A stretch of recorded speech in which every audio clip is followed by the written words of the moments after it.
ஆக இனியாவது அந்த கும்பல்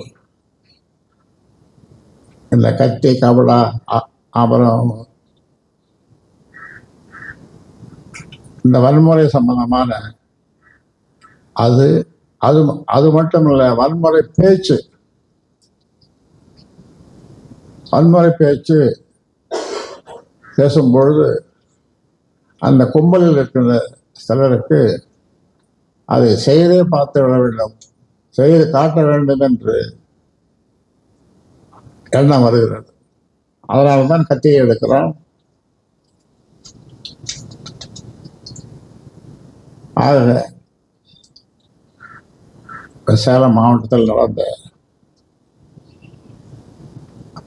அந்த நிகழ்வு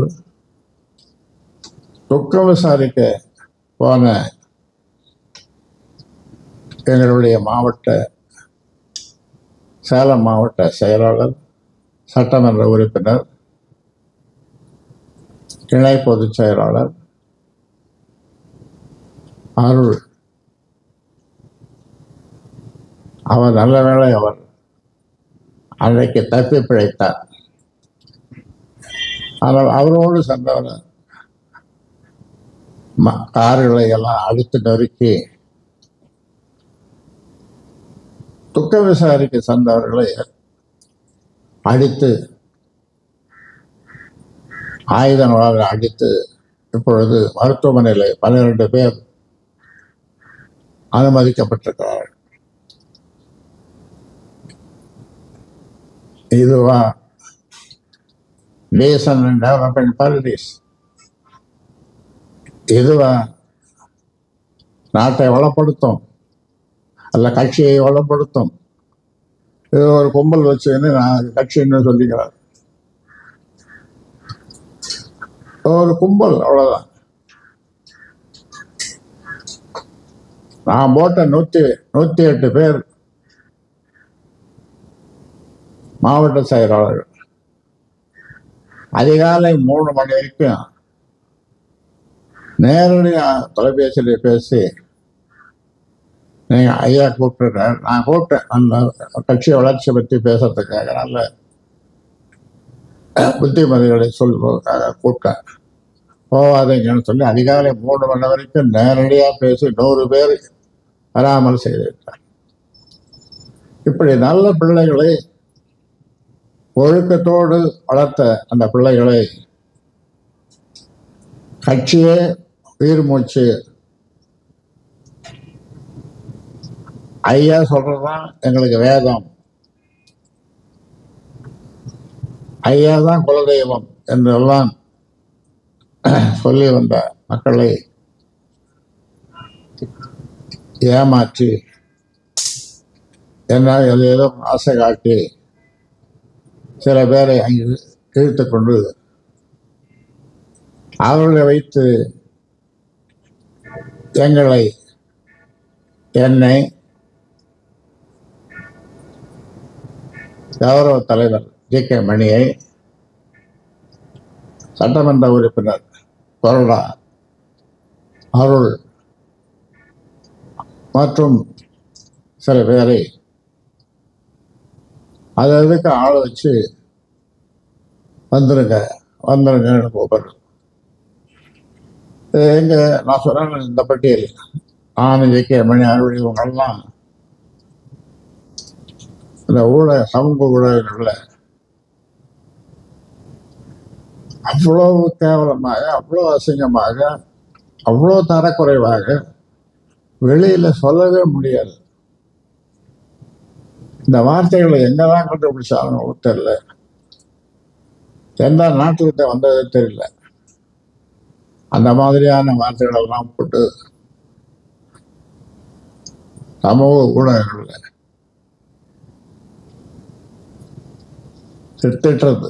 உனக்கு ஆத்திரம் ஒருத்தர் ராமசாமி பேர்ல ஒரு ஆத்திரம் இருந்தா நேரம் ராமசாமி வீட்டுக்கு போய் நீ இப்படிப்பட்ட ஆளு என்று நேரா திட்டு வருவான். அது அந்த அவனுக்கு 2 பேருக்குமா சரியா போயிடும். சமூக ஊடகங்கள்ல அது ஓடும்போது பார்க்கிறவங்களுக்கு அவ்வளோவா ஒருப்பா, இப்படி ஒரு கும்பலா, இப்படி ஒரு பதிவா, இப்படி ஒரு எழுதவா, இப்படி ஒரு நாகரிகமா, இது போன்ற ஒரு கலாச்சாரத்தை இப்பொழுது உருவாக்கி வருகிறார்கள். உருவாக்கிட்டாங்க. நான் மக்களை எல்லாம் கேட்டுக்கொள்வது, பாட்டாளி மக்கள் கட்சி சொந்தங்களையும் மற்ற கட்சியில் இருக்கிற நண்பர்களையும் நான் கேட்டுக்கொள்வது, இது போன்ற பதிவுகளை எல்லாம் தயவு செய்து நீங்கள் பார்க்காதீர்கள். பார்க்கும்படியாக அல்லது கேட்கும்படியாக அது இருக்காது. காரிய துப்புற மாதிரி தான் இருக்கும். அந்த அந்த செயலை நீங்கள் செய்ய மாட்டீர்கள், செய்ய உங்களுக்கு மனம் வராது. மனசுக்குள்ளே நினைத்துக் கொள்ளுவீர்கள். ஆக இப்பொழுதும் சொல்லுகிறேன், இதையெல்லாம் விட்டு உனக்கு ஏதாவது அரசியல் நடத்தணும்னா 10 பேரை வச்சு ஒரு கும்பலை வச்சு நடத்தணும்னா நடத்திப்போம். ஆனால் பாட்டாளி மக்கள் கட்சியினுடைய பெயரை உபயோகப்படுத்தக்கூடாது. என் பெயரை உபயோகப்படுத்தக்கூடாது. நான் ஏற்கனவே சொல்லியிருக்கிறேன், உங்கள்கிட்ட சொல்லியிருக்கிறேன், உங்கள் மூலமாக மக்களுக்கு போய் சேர்ந்திருக்கிறது.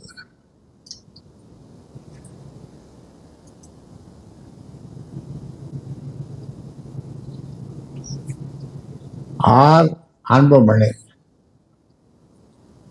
ஆறுன்னா ராமதாஸ் அப்பன் பேரு, அதோடு சரி, அதை மட்டும் போட்டுக்கோ. பாட்டாளி மக்கள் கட்சியினுடைய பெயரையோ அல்லது அதனுடைய புனிதமான அந்த கொடியையோ எப்பொழுதும் உபயோகப்படுத்தக்கூடாது.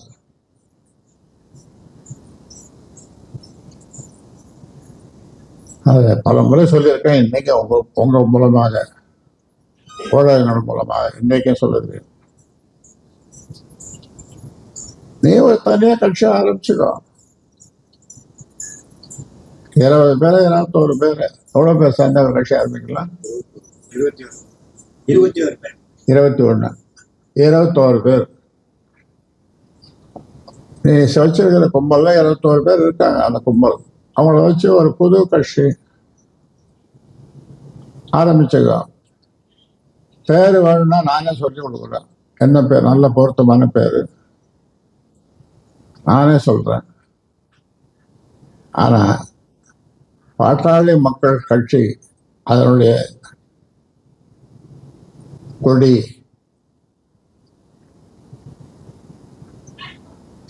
உனக்கும் பாட்டாளி மக்கள் கட்சிக்கும் எந்த சம்பந்தமும் இல்லை, என்னோடும் எந்த சம்பந்தமும் இல்லை என்று பகிரங்கமாக நான் சொல்லிவிட்டேன்.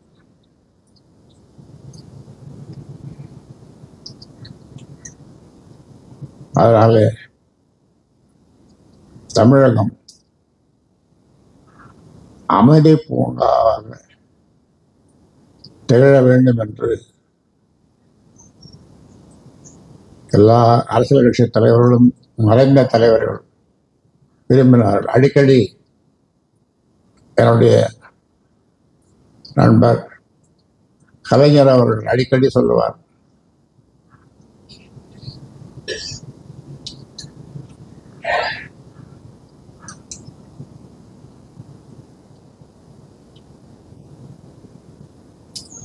நாகரிகமான அரசியலை எல்லோரும், அது எந்த கட்சியாக இருந்தாலும் அமைதியாக நடத்த வேண்டும். தமிழகம் அமைதி பூங்காவாக திகழ வேண்டும் என்று அடிக்கடி மறைந்த என்னுடைய நண்பர் கலைஞர் அவர்கள் சொல்லுவார்கள். இப்படி கத்தி காப்படா வச்சு அடிக்கிறது, கொல்ல போகிறது, கொலை மிரட்டல், நீ இருக்க மாட்ட, உயிரோடு இருக்க மாட்ட அப்படின்லாம் பேசுறது,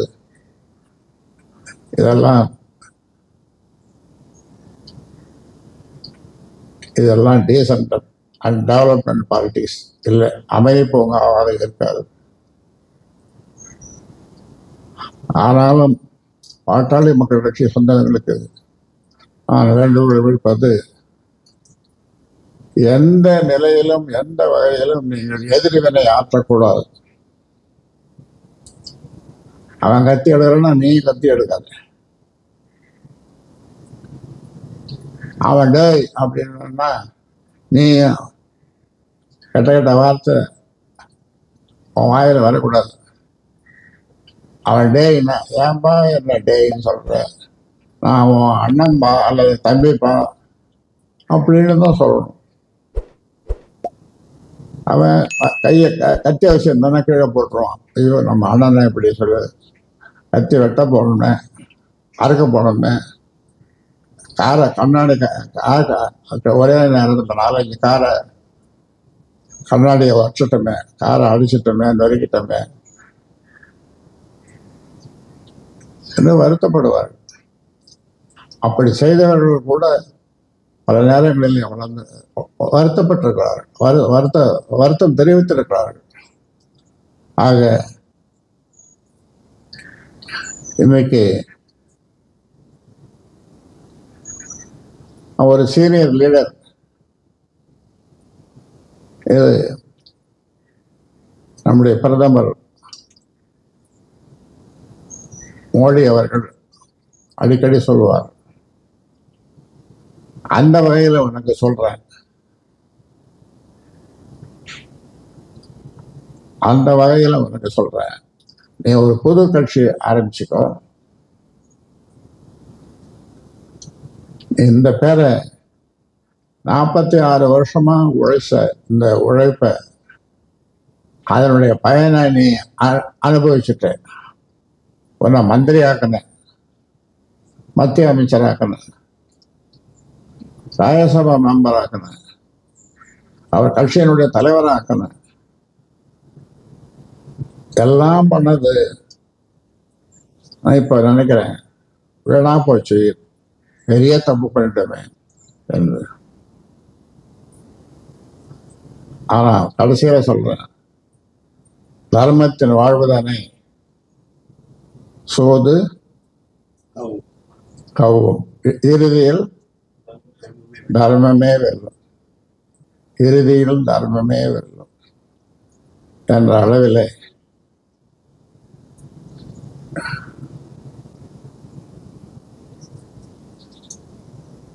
இறுதியாக சொல்லுகிறேன், நீ ஒரு கட்சி ஆரம்பிச்சுக்கோ.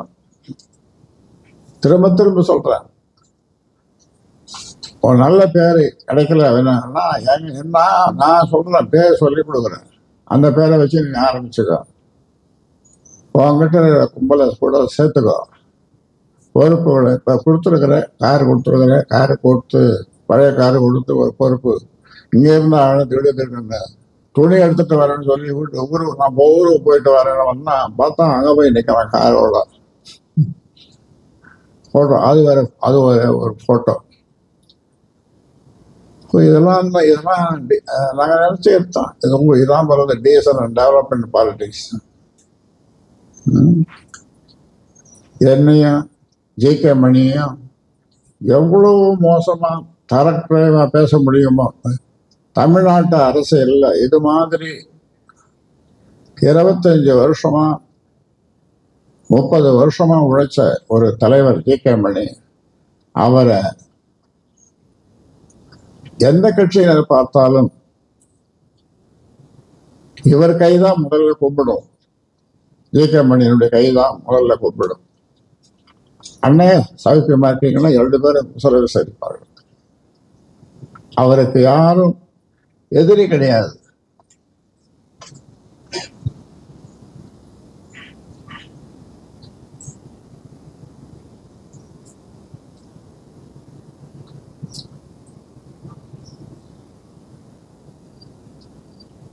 இனிமே எங்கேயாவது என்னுடைய பாசமுள்ள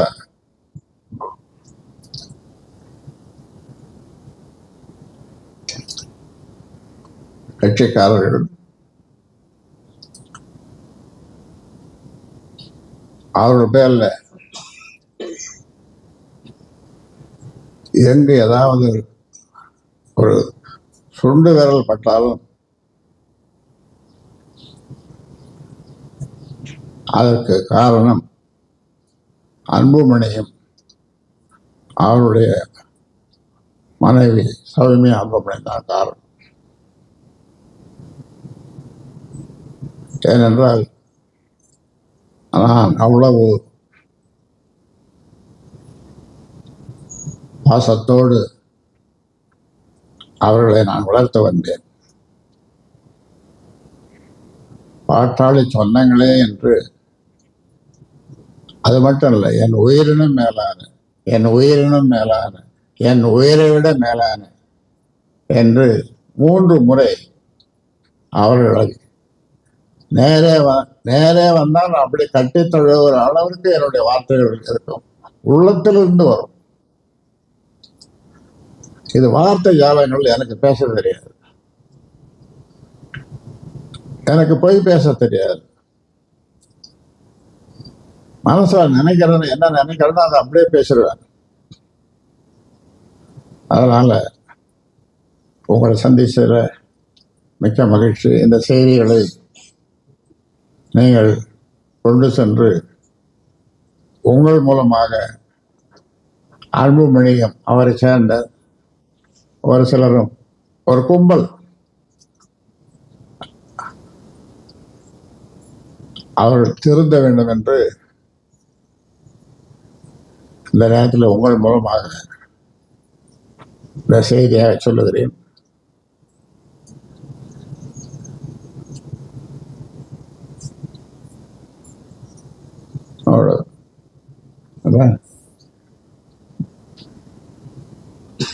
உங்களுக்கு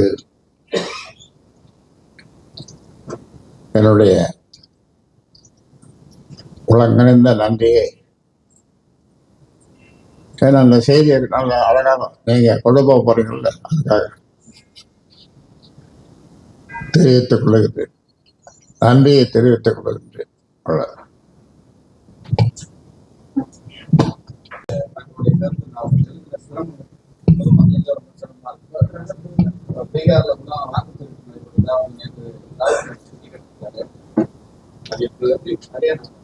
இல்ல, இதுக்கெல்லாம் இப்ப நான் பேசணும். இப்ப இவ்வளவு நேரம் சொன்னேன், ஒரு கதையா இவ்வளவு நேரம், கிட்டத்தட்ட எவ்வளவு இருந்தாலும் 1/2 மணி நேரத்துக்கு 40 நிமிஷம் சொல்லணும்.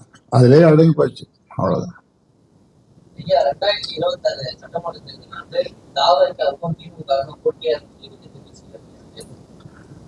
அதுதான் நாள் இருக்குது. இப்போ டிசம்பர் மாசத்துல எங்களுடைய பொதுக்குழு டிசம்பர் 30 என்ன ஊர் அது? தலைவாசல். ஆத்தூர் பக்கத்துல இருக்கிற தலைவாசல்ல இடம்லாம் நாங்க பதிவு பண்ணிட்டோம். 30ஆம் தேதி டிசம்பர் 30 பொதுக்குழு. அந்த பொதுக்குழு முக்கியமான பொதுக்குழு. அது கூட்டணி பற்றி மற்ற விஷயங்களை பற்றியெல்லாம் மக்களுடைய பொதுக்குழு உறுப்பினர்களுடைய கருத்துக்களை கேட்டு அவர்கள் என்ன கருத்துக்களை சொல்லுகிறார்களோ அதன் அடிப்படையில் கூட்டணி, கட்சி வளர்ச்சி, மக்களுக்கு வாழ்த்துக்கள்,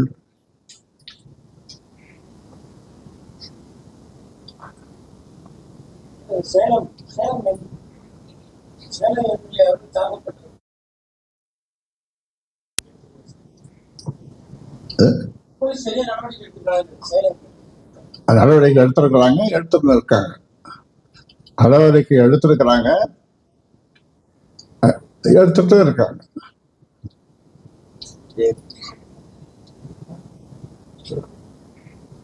சரி, போதும்.